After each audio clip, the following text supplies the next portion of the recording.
Assalamu alaikum warahmatullahi wabarakatuh. Karibu tena kwenye channel hii ya Naima Creation. Leo tutajifunza jinsi ya kukata na kushona shingo ya V. Jinsi ya kukata shingo hii, kwanza utapima upana inchi 3 na utapima urefu wa shingo iwe inchi 3 vile vile. Baada hapo utatoa shape ya shingo kama hivi ambavyo unaniona naelekeza, na baada kumaliza hapo kwa kipande cha V unachotakiwa kufanya utapima inchi 5, na baada hapo utapima inchi robo 3 au nusu inchi. Kama hautaki iwe pana sana utapima nusu inchi, lakini kwa hapa nimepima robo 3, na baadaye utaunganisha V yako kama hivi ambavyo umeniona mimi nimeunganisha. Baada ya kumaliza hapo utakata shingo yako. Baada ya kumaliza kukata, shingo yako ya V itaonekana kama hivi ambavyo unaiona.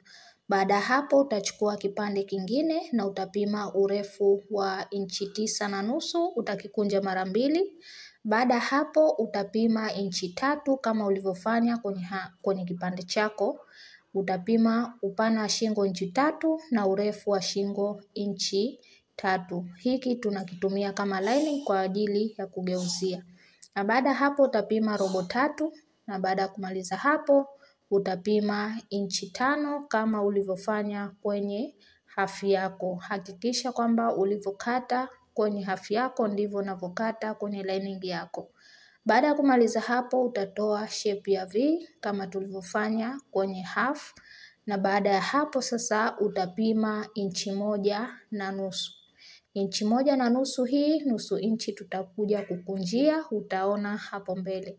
Kwa utapima inchi 1.5 kama hivi ambavyo unaniona mimi napima, na baada hapo utatoa shape yako ya ile inchi 1.5 kama hivi ambavyo unaiona shape ya V, na baada kumaliza hapo kinachofuata utakata kama hivi.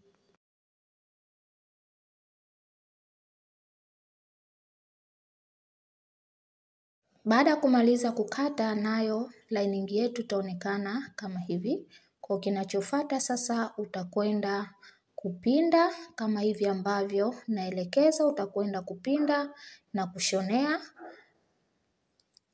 Kwenye kupinda kama unapinda kwa nusu inchi utaweka alama hapo kidogo ili wakati ukipinda isilete shida. Kwa utakwenda utapinda kama hivi ambavyo naelekeza.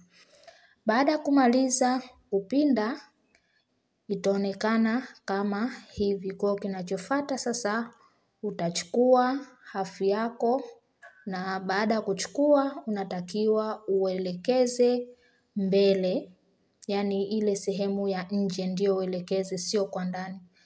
Baada hapo utawekea kipande chako kama hivyo na utakwenda kushonea kama hivyo ambavyo naelekeza. Baada ya kumaliza kushonea itaonekana kama hivi, na baada hapo utakatakata ili kurahisisha wakati wa kugeuza isiwe inaleta shida. Kwa utakatakata kama hivyo ambavyo unaniona mimi naelekeza, ndivyo na wewe utakavyo fanya.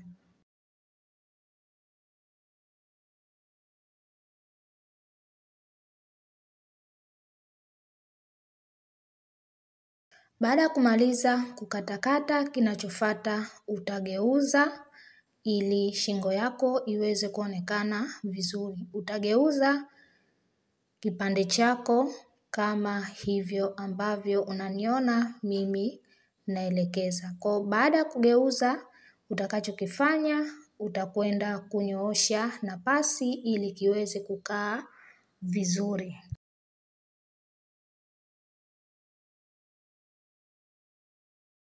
Baada ya kunyoosha na pasi, shingo itaonekana kama hivi. Kama una swali lolote tafadhali niandikie chini ya comment, pia usisahau kulike video zangu.